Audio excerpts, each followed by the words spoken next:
Hello, am I audible?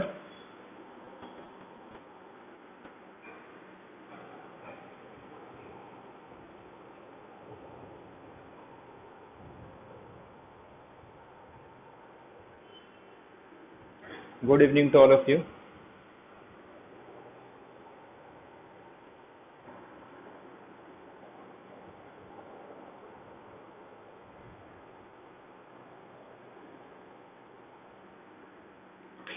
ठीक है, तो आज हम लोग स्टार्ट करेंगे लीनियर ट्रांसफॉर्मेशन। अब ये जो लीनियर ट्रांसफॉर्मेशन है ना, ये बहुत इंपॉर्टेंट टॉपिक है।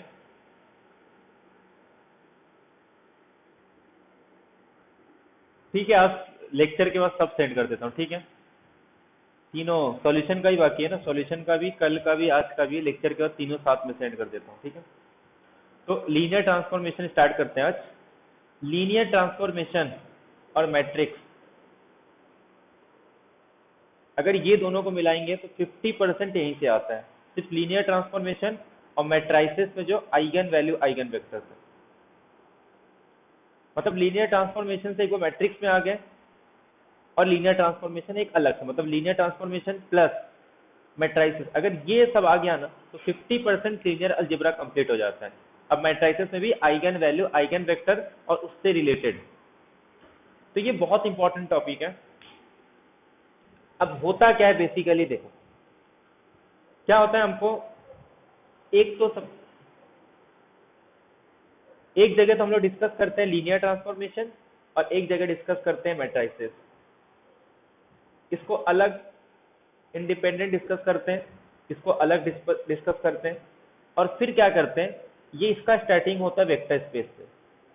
पहले हम लोग वेक्टर स्पेस स्टार्ट करते हैं, वेक्टर स्पेस के बाद फिर कहाँ जाते हैं, लीनियर ट्रांसफॉर्मेशन पे। यहाँ पे मैट्राइसेस डिस्कस करते हैं, डिटर्मिनेंट डिस्कस करते हैं, रैंक डिस्कस करते हैं, system of linear equation discuss करते हैं, और फिर उसके बाद लीनियर ट्रांसफॉर्मेशन और मैट्राइसेस दोनों को, लीनियर ट्रांसफॉर्मेशन से मैट्राइसेस में आते हैं, मैट्राइसेस से लीनियर ट्रांसफॉर्मेशन में आते हैं, और फिर जब दोनों कंबाइन हो जाता है तब वहां से रिजल्ट निकलने स्टार्ट होते हैं।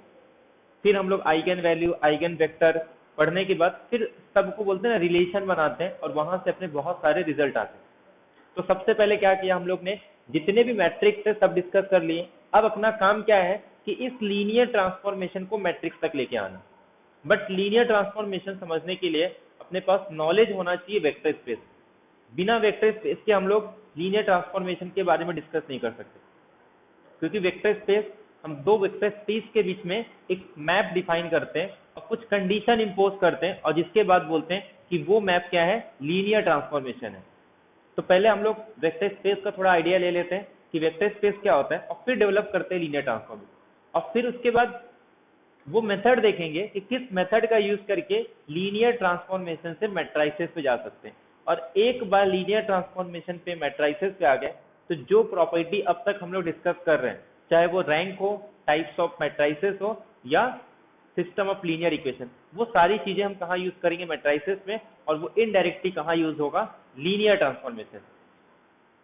तो ये तो अपने को क्लियर हो गया कि हम लोग मैट्राइसेस डिस्कस कर चुके हैं। अब खाली लिंक बनाना है लीनियर ट्रांसफॉर्मेशन और मैट्राइसेस के बीच में, और फिर एक बार जब लिंक बन गया तो हम लोग सारी प्रॉपर्टी मैट्राइसेस का यूज करेंगे लीनियर ट्रांसफॉर्मेशन। अब लीनियर ट्रांसफॉर्मेशन है क्या एक्चुअल में, एक जस्ट एक मैपिंग है। ठीक है, तो हम लोग मैपिंग किसके बीच में डिफाइन करते हैं, दो सेट के बीच में डिफाइन करते हैं। अब ये दो सेट कैसे होंगे, तो जैसे हम लोग फंक्शन डिफाइन करते हैं ऐसे ही जस्ट अपने को एक मैपिंग डिफाइन करना है। ठीक है, या फिर कह सकते हैं फंक्शन डिफाइन करना दो सेट के बीच में। बट ये जो सेट होंगे ये कुछ खास सेट होंगे, सिंपल सेट नहीं होंगे। मतलब ये सेट के साथ साथ इसमें कुछ बेसिक ऑपरेशन भी यूज करेंगे, बाइनरी ऑपरेशन बोलते हैं जिसको, जो कि हम लोग ग्रुप में ऑलरेडी डिस्कस करके आ चुके हैं। मतलब यहाँ पे सिर्फ सेट नहीं डिस्कस करेंगे, यहाँ पे हम लोग एक अलजेब्राइक स्ट्रक्चर डिस्कस करेंगे कि एक सेट होगा और दो बाइनरी ऑपरेशन यूज करेंगे, एक एडिशन और एक मल्टीप्लीकेशन। ऐसे यहाँ पे भी कुछ सेट होगा और दो बाइनरी ऑपरेशन यूज करेंगे, और इस अलजेब्रिक स्ट्रक्चर को हम लोग एक नाम देंगे स्पेस का, जिसको कहा जाता है वेक्टर स्पेस। और वेक्टर स्पेस में कुछ प्रॉपर्टीज होती है वो इम्पोज करते हैं अंडर एडिशन और मल्टीप्लीकेशन, उसको नाम देते हैं वेक्टर स्पेस। तो मतलब सबसे पहले तो अपने को ये जो मैंने, मुझे मैप डिफाइन करना तो पहले सेट समझना होगा। एक बार सेट समझ में आ गया उसके बाद हम लोग मैप डिफाइन करेंगे। अब यहाँ पे जो हम लोग लीनियर ट्रांसफॉर्मेशन डिफाइन करते हैं, दो स्पेस के बीच में डिफाइन करते हैं। अब वो स्पेस कैसे होंगे? वेक्टर स्पेस होंगे। अब वेक्टर स्पेस है मतलब एक स्पेस है जिसके जो एलिमेंट्स है ना वो वेक्टर्स है। अब किसी सेट के एलिमेंट अगर वेक्टर्स है या फिर किसी स्पेस के एलिमेंट अगर वेक्टर्स है तो उनकी प्रॉपर्टी भी किसके जैसी होनी चाहिए? वेक्टर के जैसी होनी चाहिए। तो अब वो कौन कौन सी प्रॉपर्टी है जो हम लोग वेक्टर स्पेस में डिफाइन करते हैं? तो एक्चुअली वेक्टर स्पेस एक अलजेब्राइक स्ट्रक्चर होता है जो हम लोग किसी सेट पे डिफाइन करते हैं। अब दो बाइनरी ऑपरेशन डिफाइन करेंगे। फर्स्ट एक एडिशन और एक मल्टीप्लिकेशन। एडिशन के रिस्पेक्ट में ये जो सेट है ये क्या होना चाहिए? अगर मैं सपोज इसको हटा दूं तो ये अलजेब्राइक स्ट्रक्चर ग्रुप फॉर्म करना चाहिए। किसके रिस्पेक्ट में? With respect to addition. तो एडिशन के रिस्पेक्ट में अगर कोई सेट क्या फॉर्म कर रहा है? ग्रुप फॉर्म कर रहा है, वो भी कैसा ग्रुप? Abelian group. प्लस कुछ और कंडीशन सेटिस्फाई करने चाहिए मल्टीप्लिकेशन के रिस्पेक्ट में। ठीक है, अब अबेलियन हो गया तो इसके सारी प्रॉपर्टी पता है अपने को। बाइनरी ऑपरेशन है तो उसी में क्लोजर प्रॉपर्टी भी आ जाता है। सेकेंड एसोसिएटिव होना चाहिए विथ रिस्पेक्ट टू एडिशन। उसके पास आइडेंटिटी एलिमेंट होगा और अपने को पता है किसी सेट के पास एडिशन के रिस्पेक्ट में नंबर्स में, यहाँ पे जो भी नंबर्स वगैरह डिस्कस करेंगे तो जीरो आना चाहिए। अब वो जीरो वेक्टर भी हो सकता है, जीरो फंक्शन भी हो सकता है, जीरो एलिमेंट भी हो सकता है नंबर्स में। और उसके बाद हर एक एलिमेंट के पास उसका अपना खुद का इनवर्स होना चाहिए। There exist a unique inverse for every element of V. तो ये कंडीशन होने चाहिए विथ रिस्पेक्ट टू एडिशन। अब मल्टीप्लिकेशन के रिस्पेक्ट में कुछ और प्रॉपर्टीज आती है, जैसे यहाँ पे भी मल्टीप्लिकेशन के रिस्पेक्ट में एसोसिएटिव होना चाहिए। इसके साथ साथ दो डिस्ट्रीब्यूटिव प्रॉपर्टी यूज करते हैं, एक मल्टीप्लिकेशन ओवर एडिशन और एक एडिशन ओवर मल्टीप्लिकेशन। और एक प्रॉपर्टी इसमें एक्स्ट्रा आ जाता है कि इसके पास यूनिटी होना चाहिए। यूनिटी मतलब मैं कोई भी एलिमेंट ले लूं v का और उसको जब 1 से मल्टीप्लाई करूं तो v आना चाहिए। तो ये कंडीशन होती है वेक्टर स्पेस की। तो वेक्टर स्पेस एक अलजेब्राइक स्ट्रक्चर कह सकते हैं जिसमें दो बाइनरी ऑपरेशन डिफाइन करते हैं, एक एडिशन और एक मल्टीप्लिकेशन। और एडिशन के रिस्पेक्ट में v अबेलियन ग्रुप होना चाहिए और विथ रिस्पेक्ट टू मल्टीप्लिकेशन, जिसको स्केलर मल्टीप्लिकेशन भी कहते हैं। पहले तो ये बाइनरी ऑपरेशन बोल रहा हूं तो मतलब क्लोजर होगा, एसोसिएटिव होना चाहिए और उसके बाद दो डिस्ट्रीब्यूटिव, एक एसोसिएटिव और एक इसके पास यूनिटी होना चाहिए। और कि कोई भी एलिमेंट v को अगर मैं उस नंबर से मल्टीप्लाई करूं तो आंसर मेरा फिर से v आना चाहिए। तो इसको हम लोग बोलते हैं वेक्टर स्पेस। अब जब भी हमको कोई सेट मिल जाए, वेक्टर स्पेस मिल जाए, तो हम क्या करते हैं उसके कुछ एलिमेंट उठाते हैं। जैसे मान लो अगर कोई वेक्टर स्पेस है, मैंने क्या किया उसका कोई सबसेट ले लिया W। अब ये W को अगर ये एक वेक्टर स्पेस है, ठीक है, हम क्या करते हैं इसका एक सब स्पेस उठाते हैं, सबसेट। सॉरी, अब ये सब स्पेस नहीं है, सबसेट है। मैं क्या करूंगा, इसके जो सबसेट के एलिमेंट होते हैं ना वो कुछ स्पेशल टाइप के होते हैं। मतलब इसके एलिमेंट जो होते हैं ना वो लीनियर कॉम्बिनेशन में होते हैं। अब लीनियर कॉम्बिनेशन का मतलब क्या होता है कि मैं कोई दो एलिमेंट उठा रहा हूं। जैसे मैंने क्या किया, मान लो ये छोड़ दो इसको, मैं क्या करूंगा इसका दो एलिमेंट ले लूंगा, एक u v बिलोंग करूंगा v और इनका लीनियर कॉम्बिनेशन दे दूंगा। ठीक है, अब जो भी सेट बनेगा उसको नाम दे दूंगा सपोज w और ये मेरा w है। तो इसका मतलब इसके सारे एलिमेंट किस फॉर्म में होंगे? इस फॉर्म में होंगे। इसीलिए हम लोग प्रूव भी करते हैं कि अगर किसी सबसेट को सबस्पेस होना है तो उसके कोई भी दो एलिमेंट ले लो, उनका लीनियर कॉम्बिनेशन भी उसी सेट के अंदर होना चाहिए। मतलब अगर मैं यहाँ का uv ले लूं और उनका लीनियर कॉम्बिनेशन भी अगर w को बिलोंग कर गया तो हम लोग कहते हैं कि w ये जो सबसेट है v का सब स्पेस होगा। तो ये पॉइंट क्लियर है कि एक वेक्टर स्पेस, उस पर दो बाइनरी ऑपरेशन डिफाइन करते हैं, एडिशन, मल्टीप्लिकेशन। एडिशन के रिस्पेक्ट में अबेलियन ग्रुप, स्केलर के रिस्पेक्ट में कुछ प्रॉपर्टीज होती है, एसोसिएटिविटी, डिस्ट्रीब्यूटिव और उसके पास यूनिटी एलिमेंट होना चाहिए। उसके बाद हमने क्या किया, उस वेक्टर स्पेस में से एक सबसेट उठाया, अगर उसके सारे एलिमेंट लीनियर कॉम्बिनेशन के फॉर्म में, मतलब क्या होगा कि उसका कोई भी दो एलिमेंट लूं, उनका लीनियर कॉम्बिनेशन उसी सेट के अंदर आना चाहिए, तो हम लोग क्या बोलते हैं, वो एक सब स्पेस फॉर्म करता है। या फिर ऐसे कह सकते हैं कि वेक्टर स्पेस का वो सबसेट उठाओ जो V का सबसेट भी हो और अपने आप में खुद एक वेक्टर स्पेस हो, तो उसको कहा जाता है कि वो एक सब स्पेस है। ये पॉइंट क्लियर है? तो अपना वेक्टर स्पेस हो गया, एक तो वेक्टर स्पेस अपने को समझ में आ गया और एक सब स्पेस समझ में आ गया।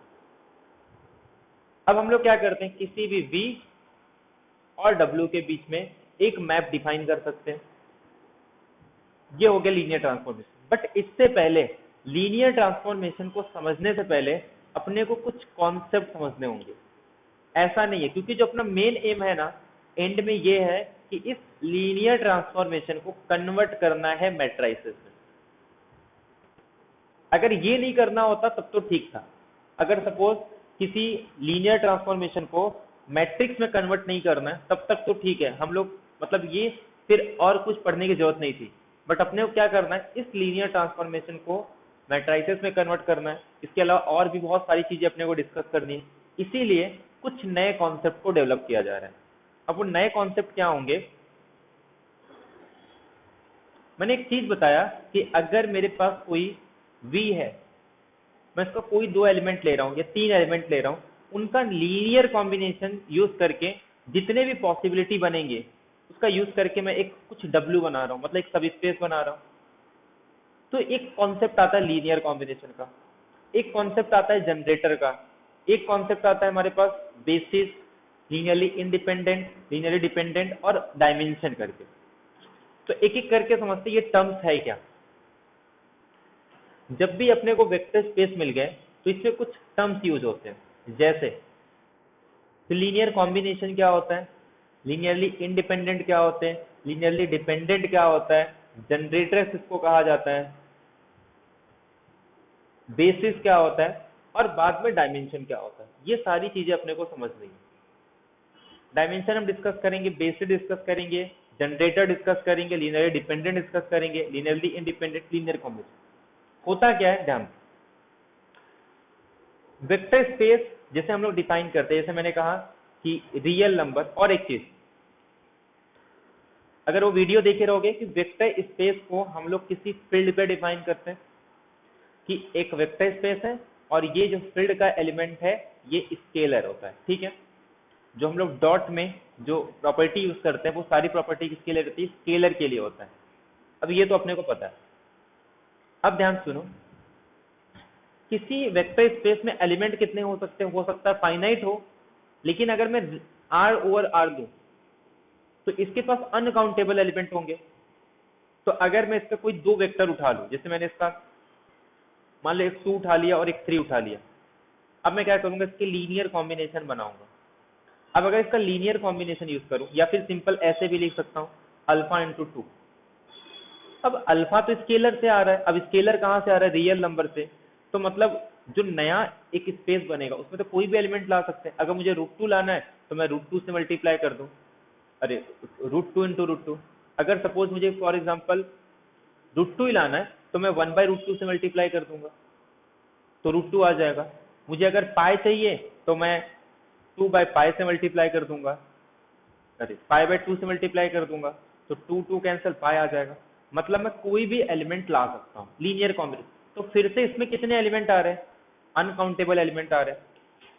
तो इसका मतलब जब हम किसी फंक्शन डिफाइन करते हैं तो सेट के पास कुछ नंबर ऑफ एलिमेंट्स होते हैं। तो ऐसे यहाँ पे हम लोग नंबर ऑफ एलिमेंट्स पे हमारा फोकस नहीं होता, हमारा फोकस इस पे होता है कि पूरा जो स्पेस है किससे जनरेट हो रहा है। जैसे मान लो पूरे रियल नंबर को मैं सिर्फ 1 से जनरेट कर सकता हूँ, 1 से जनरेट कर सकता है, इसका मतलब आर किसी अगर वेक्टर स्पेस है तो ये किसी फील्ड पे होगा, तो a where a belongs to real number. अब बताओ कौन सा रियल नंबर चाहिए, जो भी रियल नंबर चाहिए मैं उसी स्केलर से मल्टीप्लाई कर दूंगा। समझ में आ रहा है, मैं 1 छोड़ो अगर 2 भी ले लूं ना ये भी बेसिस फॉर्म करेगा।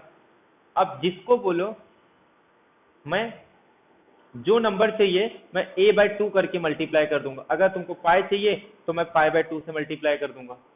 अगर कोई पूछेगा उसको √2 चाहिए तो मैं √2/2 से मल्टीप्लाई कर दूंगा। तो मतलब मुझे कोई भी नंबर बोलो, मैं वो नंबर ढूंढ सकता हूँ। तो इसका मतलब ये जो 2 हो गया, 1 हो गया, ये इस वेक्टर स्पेस का जनरेटर हो गया। मतलब R के हर एलिमेंट को 1, 2, 3 या कोई भी रियल नंबर जनरेट कर सकता है। अगर एक नंबर से पूरा रियल जनरेट हो सकता है तो हम लोग क्या बोलेंगे कि ये एक एलिमेंट इसका जनरेटर है। ठीक है, तो ये जनरेटर का, तो इसीलिए हम लोग का जो फोकस होता है यहाँ पे नंबर ऑफ एलिमेंट्स पे नहीं, ऐसे कितने एलिमेंट हैं जो उनको जनरेट करते हैं। और सिर्फ जनरेटर से ही नहीं, हो सकता है उससे कम एलिमेंट भी जनरेट कर रहे हैं, जैसे मैं ले लूँ 2 और 3, इसका भी यूज करके जनरेट कर सकते हैं। बट अगर अकेला 2 जनरेट कर रहा है तो मुझे 3 लेने की क्या जरूरत है, मैं सिर्फ 2 से ही जनरेट कर दूं। तो अगर जो एक्स्ट्रा पार्ट है उनको रिमूव करना स्टार्ट कर दूं। इसीलिए हम लोग कॉन्सेप्ट पढ़ते हैं एक लीनियरली इंडिपेंडेंट डिपेंडेंट जनरेटर। तो सबसे पहले लीनियर कॉम्बिनेशन होता क्या है। आपको एक वेक्टर स्पेस दिया जाएगा, इसका एक एलिमेंट उठाओ। ठीक है, जैसे मैंने क्या किया, इसका एक एलिमेंट उठा लिया, मान लो v1, ये एक वेक्टर स्पेस है किसी फील्ड f पे। तो अब हम लोग ये टर्म नहीं यूज करेंगे, सिर्फ v यूज करेंगे। ठीक है, वो किसी वेक्टर स्पेस से वो अलग रखते हैं कि v एक वेक्टर स्पेस है, या फिर सपोज ले ही लेते हैं कि v एक वेक्टर स्पेस है किसी फील्ड f पे। मैं इसका एक एलिमेंट उठा रहा हूँ v1, मैं क्या करूंगा, फील्ड के किसी एलिमेंट से मल्टीप्लाई, स्केलर से मल्टीप्लाई कर दूं ए v1। तो हम लोग क्या कर रहे हैं, v को किसी स्केलर से मल्टीप्लाई कर रहा हूं, और ये कैसा है, इसको बोलते हैं लीनियर मल्टीपल। इसको हम लोग सिंपली क्या बोलेंगे, ये लीनियर मल्टीपल है या फिर लीनियरली मल्टीपल है। ठीक है, अब मैं ऐसे ही एक और वेक्टर ले लूं v2 और इसको किसी दूसरे से मल्टीप्लाई कर दूं, ये भी एक लीनियर मल्टीपल है। अब मैं क्या करूं, दोनों को कंबाइन कर दूं एडिशन का यूज करके, तो इसे कहा जाता है एक लीनियर कॉम्बिनेशन। मैं इन दो वेक्टर का लीनियर कॉम्बिनेशन ले रहा हूं। कितने वेक्टर है, मैंने v1 उठाया, v2 उठाया, उनको स्केलर से मल्टीप्लाई किया अलग इंडिविजुअल, और फिर इनको ऐड कर दिया। अब इस v1 v2 के जितने भी पॉसिबल लीनियर कॉम्बिनेशन है वो ये आएंगे। अब अल्फा बीटा चेंज करो, अलग अलग एलिमेंट मिलते जाएंगे, जो एलिमेंट चाहिए इनका यूज करके मैं डिफरेंट एलिमेंट बना सकता हूं। तो LC, ये क्लियर है।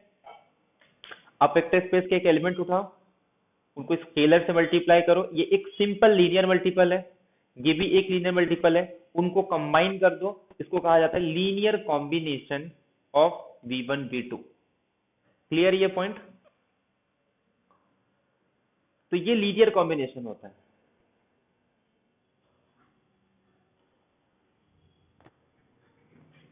तो एक सेट में मैं वेक्टर के एलिमेंट रखूंगा, जैसे v1 v2, सपोज इसके पास कुछ फाइनाइट एलिमेंट्स हैं।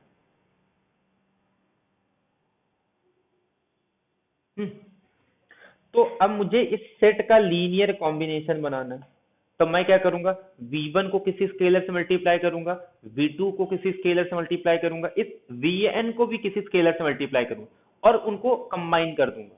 मतलब किसी ai से इस vi को मल्टीप्लाई करूंगा और फिर इनको सम कर दूंगा। इसे कहा जाता है लीनियर कॉम्बिनेशन। तो इसे हम लोग बोलेंगे set of possible linear combination of S. S के एलिमेंट के जितने भी पॉसिबल लीनियर कॉम्बिनेशन है उसको डिनोट किया जाता है एल ऑफ एस। तो एल ऑफ एस का डेफिनेशन क्लियर है कि एल ऑफ एस क्या है, कि इन वेक्टर्स का, एस के वेक्टर्स के जितने भी पॉसिबल लीनियर कॉम्बिनेशन बनेंगे उनको मैंने नाम दे दिया एल ऑफ एस।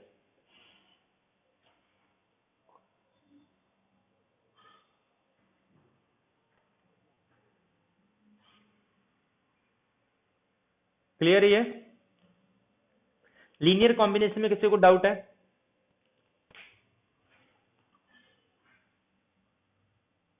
हेलो। तो ये लीनियर कॉम्बिनेशन हो गया। अब लीनियर कॉम्बिनेशन का यूज करके हम लोग कुछ जनरेटर डिफाइन करते हैं और लीनियरली डिपेंडेंट और लीनियर। मान लो अब ये जो है एल ऑफ एस, ये कुछ तो बनेगा, जैसे मान लो ये W बन गया, या फिर मान लो ये V बन गया, या फिर ये कोई W1 बन गया। W2। और याद रखना है जो लीनियर कॉम्बिनेशन बनते हैं ये हमेशा एक सब स्पेस फॉर्म करता है। क्या फॉर्म करता है? सब स्पेस। वेक्टर के कोई भी वेक्टर उठा लो, उनका लीनियर कॉम्बिनेशन ले लो, वो हमेशा एक वेक्टर स्पेस फॉर्म करता है। तो पहला पॉइंट तो ये याद रखना है, लीनियर कभी भी अगर हमको एक सब स्पेस फॉर्म करना है तो क्या करो, वी के वेक्टर्स उठाओ और उनका लीनियर कॉम्बिनेशन ले लो। और ये ध्यान रखना है कि जितने भी वेक्टर्स हैं, अभी आगे डिस्कस करेंगे, वो छोड़ो, ठीक है। तो ये मेरे पास एक सब स्पेस बन गया। तो अगर ये एक सब स्पेस बन रहा है तो आगे चल के हम लोग डायमेंशन की बात करते हैं। अब वो डायमेंशन क्या होगा, उसी के लिए सब कुछ हम लोग कर रहे हैं। तो इस एस को बोलेंगे कि ये इस सब स्पेस को जनरेट कर रहा है। ये क्या कर रहा है? एस जो है डब्ल्यू वी W1 W2 को जनरेट कर रहा है। अभी मैं सिर्फ जनरेटर वर्ड इसके लिए यूज कर रहा हूं। हो सकता है कि मान लो मैंने V1 V2 V3 V4 4 element लिए और इस पूरे एलिमेंट इनको जनरेट कर रहा है, ठीक है। मान लो किसी एक W को जनरेट कर रहा है, बट हो सकता है कि ये जो W4 है ना, ये इन्हीं का लीनियर कॉम्बिनेशन हो। मतलब इस V4 को मैं ऐसे लिख सकता हूं, तो मैं क्या करूंगा, इसको हटा दूंगा, ये फालतू है। बट हो सकता है कि इसमें जो V3 है ना, ये V1 प्लस V2 का कॉम्बिनेशन है, मैं इसको भी हटा दूंगा, ये भी बिना मतलब का है। अब हो सकता है ये जो V2 है ना, ये कुछ V1 का लीनियर मल्टीपल हो, तो ये भी, इसका भी कुछ मीनिंग नहीं है। तो अपने पास सिर्फ बचे V1। तो सिर्फ यही एक फ्री वेरिएबल है, इसमें एक यही फ्री वेरिएबल है। जब हम लोग बाद में फ्री वेरिएबल पढ़ते हैं ना, इसी को, इसमें मैं फ्री हूं, इसको कोई भी वैल्यू पुट करूं, बाकी सब डिपेंड कर जाएंगे। इसको a से मल्टीप्लाई करके मैं V2 बना सकता हूं, दोनों को ऐड करके V3 बना सकता हूं, और तीनों को ऐड करके V4 बना सकता हूं।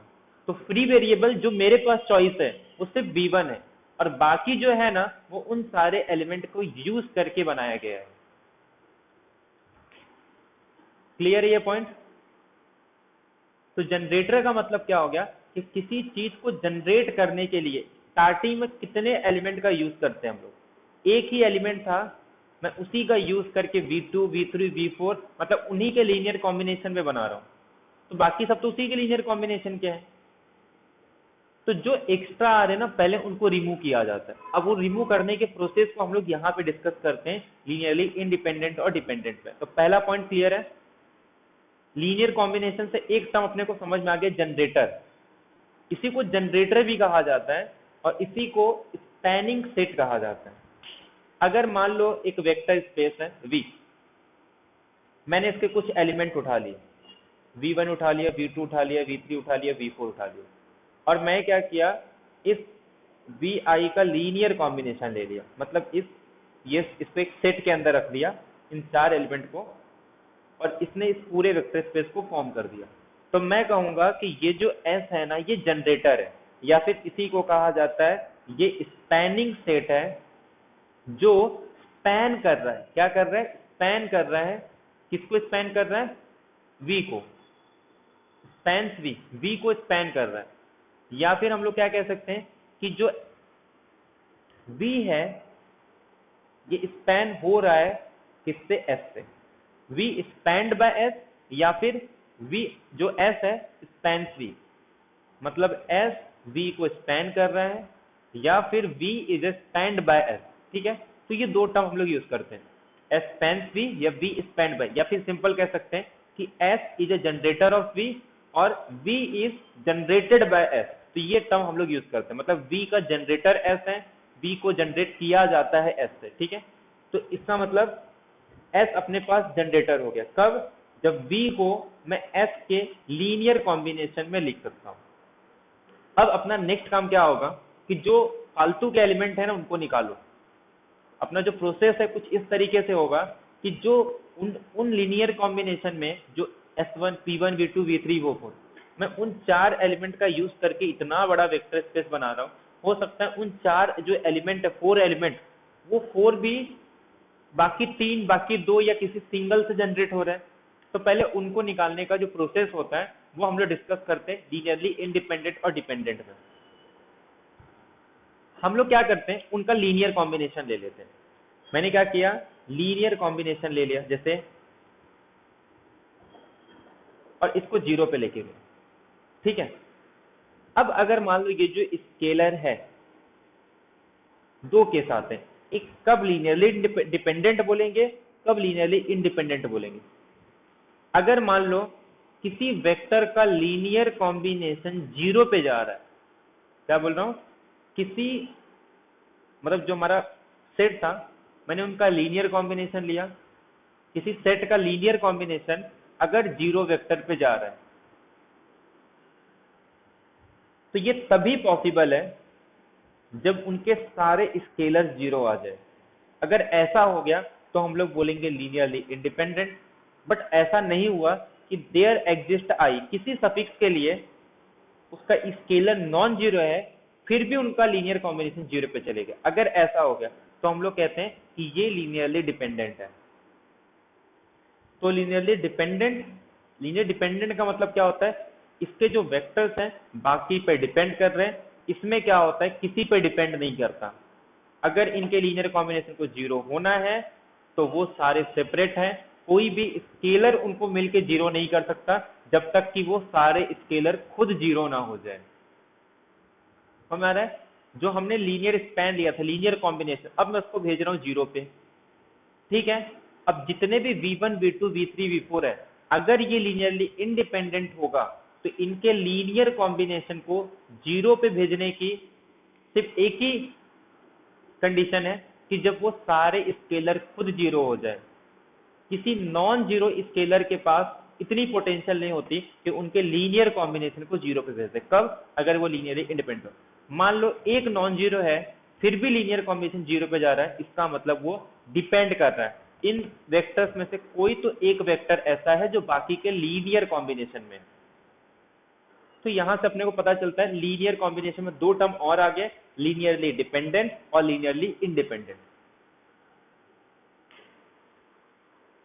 तो अगर इसमें ऐसा हो गया कि मान लो कोई स्केलर नॉन जीरो है फिर भी लीनियर कॉम्बिनेशन 0, तो हम क्या करते हैं, ढूंढते हैं वो वेक्टर जो बाकी के लीनियर कॉम्बिनेशन में लिखा गया है। क्लियर ये पॉइंट।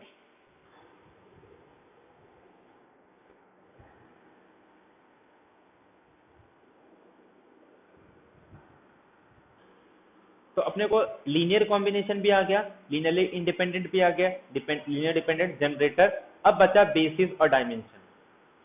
अब देखो होता क्या है, मान लो यहां पे कहीं मेरा एक बेसिस होता है, ठीक है।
हेलो।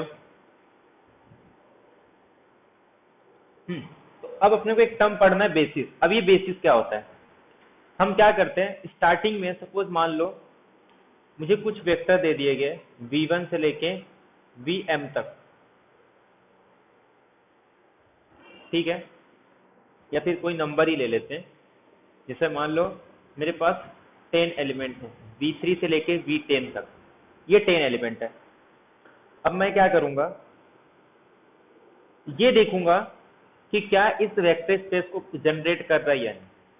मान लो ये 10 वेक्टर इस वेक्टर स्पेस को जनरेट कर रहे हैं। अब हो सकता है कि ये जो बाकी के एलिमेंट है इस v1 को ये इसी के लीनियर कॉम्बिनेशन में लिखा जा रहा है, बाकी के 9 के लीनियर कॉम्बिनेशन में, तो मैं इसको रिमूव कर दूंगा। फिर अब इसमें से देखूंगा, हो सकता है इसमें से और एक एलिमेंट है, V1 को हटा दिया क्योंकि वो इन्हीं से बन जाएगा। अब हो सकता है V2 भी बाकी से बन रहा है, मैंने उसको भी रिमूव कर दिया। अब ऐसे करते करते मैं स्टार्टिंग में मुझे कितने एलिमेंट मिले थे, V1 से लेके V10 तक, और अब मैं आ गया 5 एलिमेंट पे।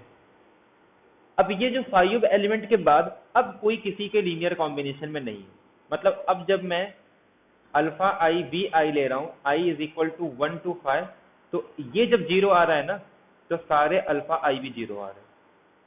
अब किसी नॉन जीरो अल्फा आई के लिए इनका लीनियर कॉम्बिनेशन 0 वेक्टर पे नहीं जा रहा है, मतलब ये अब जो 5 वेक्टर है ना, ये आपस में कोई भी किसी के लीनियर कॉम्बिनेशन में नहीं है। तो मतलब मैं क्या कर रहा हूँ, जनरेटिंग सेट में से कुछ एलिमेंट को रिमूव कर रहा हूँ और उन एलिमेंट को रिमूव कर रहा हूँ जो बाकी एलिमेंट के लीनियर कॉम्बिनेशन से बना था, ताकि अब इसमें जो जितने भी एलिमेंट है ना, कोई भी किसी एक दूसरे के लीनियर कॉम्बिनेशन से नहीं बन सकता। अब ये सारे आपस में कैसे हैं, अभी जो टर्म बाद में यूज करेंगे वो सब किसी के लीनियर कॉम्बिनेशन में नहीं है। अब देखो, अब यहाँ पे मैंने एक वेक्टर से स्टार्ट किया, ठीक है। अब मैं क्या चाहूंगा कि ये पूरा एक वेक्टर v को जनरेट कर दे, बट ये पॉसिबल ही नहीं हो रहा था, ये इसको जनरेट नहीं कर पा रहा था, ठीक है। और अब मैं इसको लेके चल रहा हूँ लीनियरली इंडिपेंडेंट। एक वेक्टर हमेशा लीनियरली इंडिपेंडेंट होता है अगर वो नॉन जीरो वेक्टर हो। जीरो वेक्टर हो गया तो इसका लीनियर कॉम्बिनेशन जीरो, और अगर मान लो नॉन जीरो है तो किसी दो नंबर का अगर प्रोडक्ट जीरो आ रहा है, इसका मतलब ये तो जीरो है नहीं, तो ए आई को जीरो होना पड़ेगा। तो कभी भी एक सिंगल वेक्टर हमेशा लीनियरली इंडिपेंडेंट होता है अगर वो नॉन जीरो हो, ठीक है। और एक चीज याद रखना, कुछ टर्म्स याद रखना, एम्प्टी सेट हमेशा लीनियरली इंडिपेंडेंट होता है, और singleton non zero linearly independent और जीरो लीनियरली डिपेंडेंट। अब देखो होगा क्या, मैंने V1 से स्टार्ट किया, मैं सोच रहा हूँ इसको मैं ट्राई ये करूंगा कि जो भी एलिमेंट लूं वो लीनियरली इंडिपेंडेंट हो। मैं स्टार्ट कर रहा हूँ V1 से, बट ये इसको जनरेट नहीं कर पा रहा, लीनियरली इंडिपेंडेंट तो है बट इसको जनरेट नहीं कर पा रहा।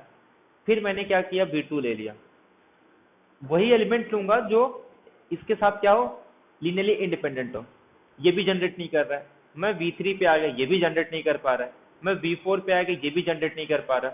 मैं अब V5 ले लिया, अब ये जनरेट हो गया, ये भी linearly independent, linearly independent, linearly independent, ये सारे आपस में लीनियरली इंडिपेंडेंट है, और अब ये इसको जनरेट कर रहा है।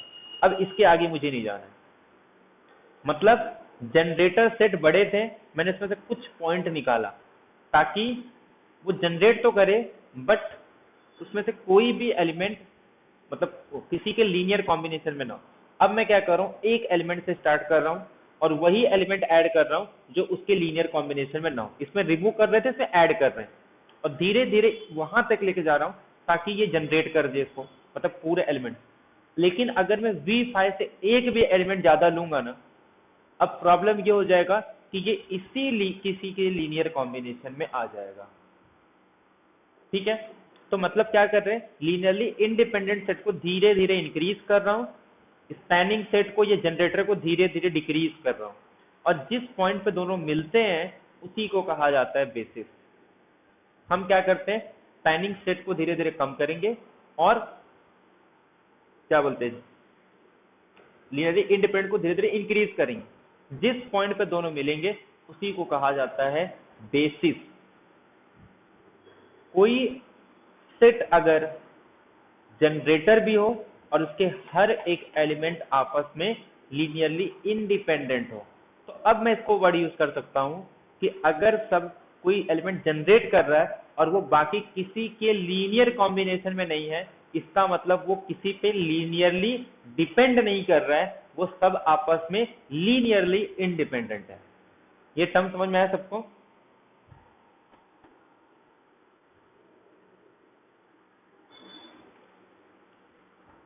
तो ये पूरा डेफिनेशन क्लियर है सबको? लीनियर कॉम्बिनेशन, कोई भी वेक्टर उठाओ, उनको स्केलर से मल्टीप्लाई करके कंबाइन कर दो, तो जो भी समेशन या फिर जो एलिमेंट मिलेंगे उनके कलेक्शन को कहा जाता है लीनियर कॉम्बिनेशन। अब वो लीनियर सम या फिर जो लीनियर कॉम्बिनेशन है, अगर वो जीरो पे जा रहा है, ऐसा तभी होगा जब सारे स्केलर जीरो है तो लीनियरली इंडिपेंडेंट। अगर एक भी नॉन जीरो स्केलर मिल गया फिर भी उनका लीनियर कॉम्बिनेशन जीरो पे जा रहा है तो लीनियरली डिपेंडेंट। जनरेटर मतलब लीनियर स्पैन अगर V को जनरेट कर जाए या फिर L ऑफ S जो होता है उसी को हम लोग कहते हैं generating set which is generated by the finite number of element. Clear है? और उसके बाद किसी लीनियरली इंडिपेंडेंट सेट को अगर हमको बेसिस बोलना है तो वो जनरेटर होने चाहिए, अगर किसी जनरेटर को बेसिस बोलना है तो वो लीनियरली इंडिपेंडेंट होना चाहिए। तो ये पॉइंट क्लियर है सबको? क्योंकि ये सारे टर्म को डिस्कस करने हैं, इसका क्वेश्चन नहीं डिस्कस करेंगे, हम लोग डायरेक्ट लीनियर ट्रांसफॉर्मेशन में आएंगे। बट अपने को बिना लीनियरली इंडिपेंडेंट डिपेंडेंट के हम लोग लीनियर ट्रांसफॉर्मेशन से मैट्रिसेस पे नहीं आ सकते। अगर मुझे लीनियर ट्रांसफॉर्मेशन से मैट्रिसेस पे आना, मैं डेफिनेशन बता सकता हूँ, बट यहाँ से यहाँ आने के लिए अपने को लीनियर कॉम्बिनेशन, बेसिस और डायमेंशन ये सारी चीजें पता होनी चाहिए, बिना इसके मैं यहाँ से यहाँ नहीं आ सकता। तो अब हो गया बेसिस। क्या कर रहे हैं हम लोग, पहले हमको एक वेक्टर स्पेस दिया गया था, ठीक है, ये एक वेक्टर स्पेस है किसी फील्ड के ऊपर। मैं क्या कर रहा हूँ, एक सेट बना रहा हूँ जिसमें ना कुछ फाइनाइट एलिमेंट ले रहा हूँ इस वेक्टर स्पेस के। मैंने एक एलिमेंट ले लिया इसके अंदर V1, यहाँ से एक एलिमेंट उठाया V2, ऐसे करते करते मैंने कुछ फाइनाइट एलिमेंट ले लिया। अब ये जो फाइनाइट एलिमेंट है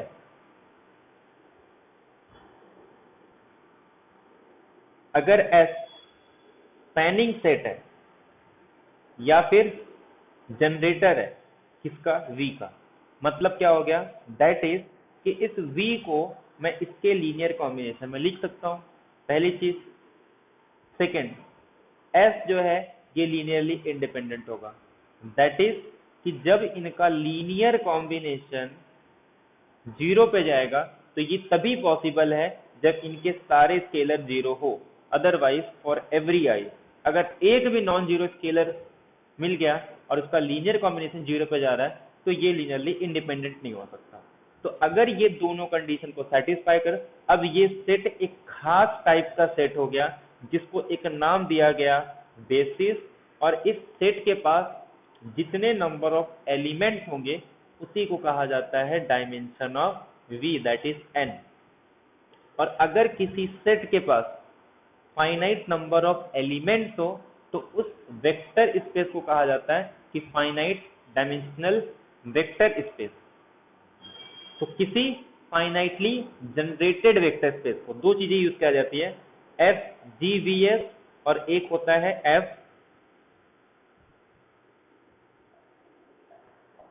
FGVS का मतलब क्या होता है, एक ऐसा वेक्टर स्पेस जिसको कुछ फाइनाइट एलिमेंट जनरेट कर रहे हैं। तो किसी फाइनाइटली जनरेटेड वेक्टर स्पेस को फाइनाइट डायमेंशनल वेक्टर स्पेस तब कहा जाता है जब उसके पास बेसिस हो जिसमें फाइनाइट नंबर ऑफ एलिमेंट्स हो। अगर ऐसा कोई फाइनाइट सेट नहीं मिल रहा है जो इसको जनरेट करे और लीनियरली इंडिपेंडेंट हो, तब हम लोग कहते हैं कि वो कैसा सेट है, वो इनफाइनाइट डायमेंशनल वेक्टर स्पेस होता है। तो किसी सेट को फाइनाइट डायमेंशनल वेक्टर स्पेस कब बोलेंगे, जब उसके जनरेटर में कितने एलिमेंट होने चाहिए, फाइनाइट एलिमेंट। तो ये क्लियर है, फाइनाइट डायमेंशनल वेक्टर स्पेस या FGVS, finitely generated vector space. किसी वेक्टर स्पेस को अगर कुछ finite number of element generate कर रहे हैं तो उसको बोलेंगे फाइनाइटली जनरेटेड वेक्टर स्पेस। अगर वो लीनियरली इंडिपेंडेंट है तो उसके बेसिस में फाइनाइट एलिमेंट होंगे तो उसको कहा जाता है फाइनाइट डायमेंशनल वेक्टर स्पेस।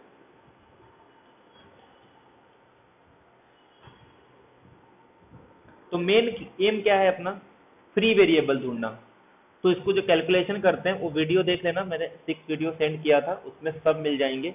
बहुत ही शॉर्ट ट्रिक रहता है, कुछ नहीं है, मतलब सिर्फ देख के बता सकते हैं कि डायमेंशन क्या है। कुछ अगर हार्ड आ गया तो भले ठीक है, बाकी कुछ स्टैंडर्ड रहते हैं कि देख के पता चल जाता है कि इसका डायमेंशन क्या। अगर नहीं भी होगा तो दो तीन इन जनरल मतलब कुछ मैट्रिक्स के लिए बना के भी हम लोग निकाल सकते हैं कि किसी मैट्रिक्स का डायमेंशन क्या होगा। तो वो कोई डिफिकल्ट टास्क नहीं है, ठीक है।